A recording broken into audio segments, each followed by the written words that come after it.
बिहारी लाल की जय। जहाँ इस समय आप लोग बैठे हैं, इस जगह का नाम है टेर कदम। यहाँ की भाषा में टेर कहते हैं बुलाने को, टेर ना बुलाना। तो यहाँ पर संध्या के समय जब ठाकुर जी गैया चरा के वापिस जाते थे तो यहाँ पर खड़े होकर के बंसी बजाते थे इस जगह, और सारी गवों को टेरते थे, बुलाते थे।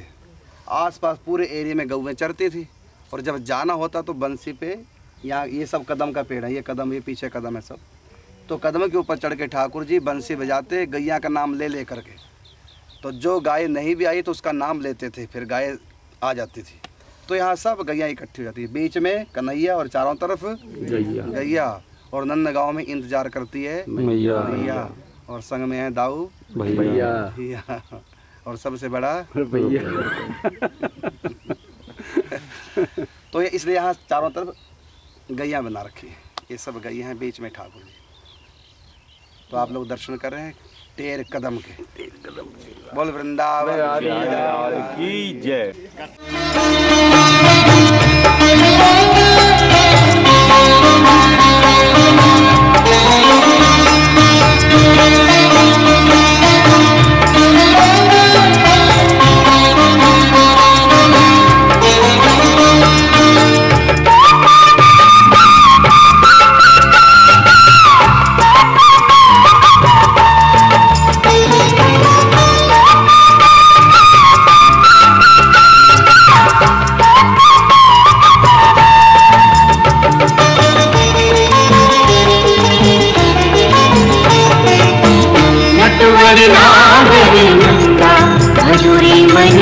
गोविंदा नटवर नागर नंदा भजोरे मन गोविंदा।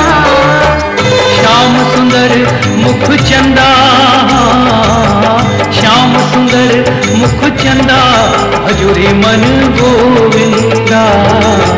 नटवर नागर नंदा भजोरे मन गोविंदा। नटवर नागर नंदा भजोरे मन गोविंदा।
इसी भाव से आप लोग को दर्शन के सौभाग्य मिले।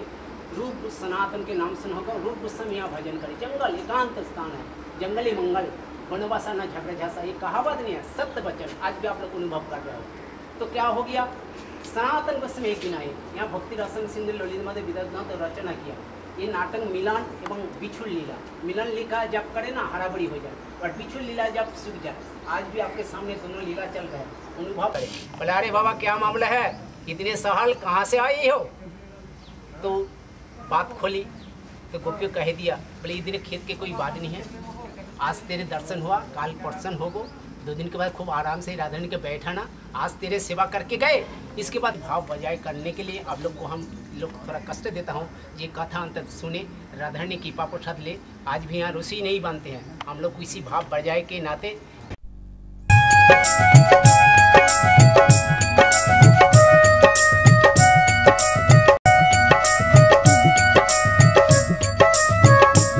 करके बंसी बोली राधा, छुपा करके बंसी बोली राधा। ए मोहन हमें अपनी मुरलियाँ बना लो, ए मोहन हमें अपनी मुरलियाँ बना लो। हाँ, छुपा करके बंसी बोली राधा, छुपा करके बंसी बोली राधा। ए मोहन हमें अपनी मुरलियाँ बना लो, ए मोहन हमें अपनी मुरलियाँ बना लो।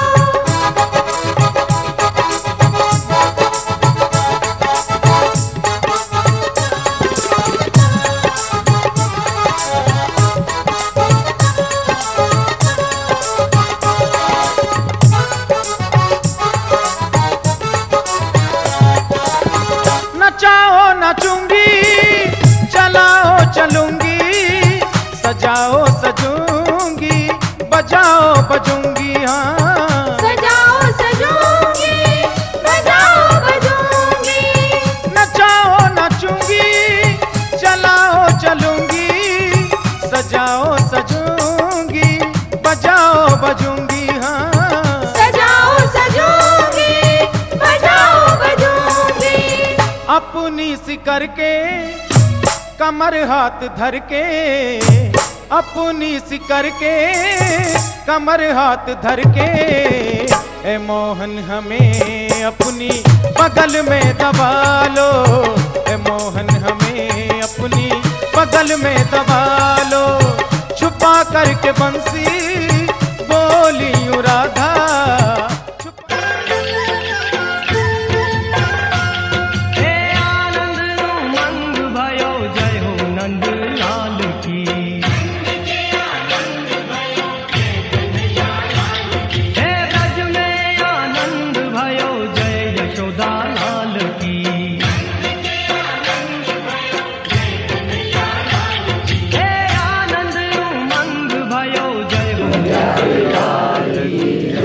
जहाँ पर आप लोग इस समय बैठे हैं, इस जगह का नाम है मोती कुंड। ठाकुर जी का नाम है मोती बिहारी ठाकुर जी। यहाँ की कथा सुनो।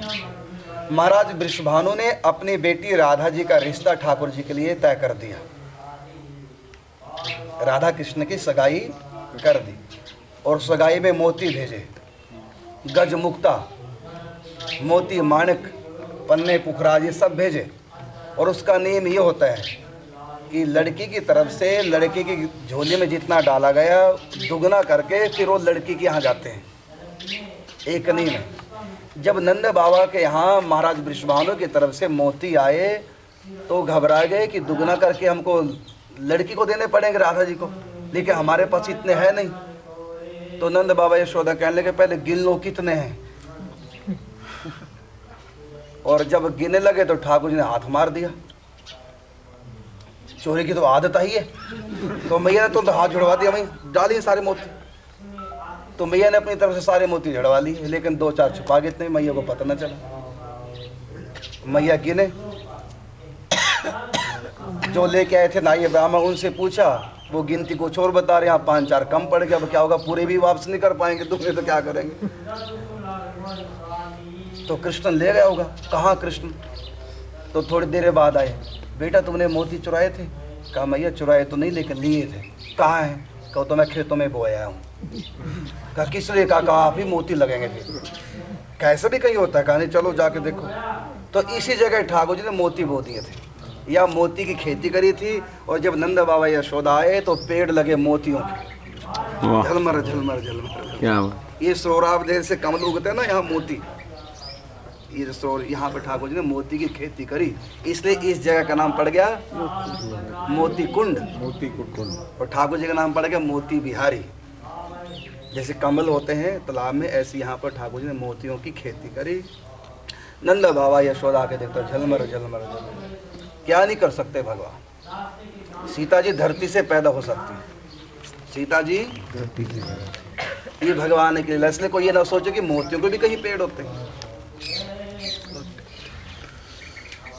आम के पेड़ तो कोई भी लगा ले, ये क्या भगवान बना, ये तो हम भी लगा लेंगे। बीज बोए आम लग गए।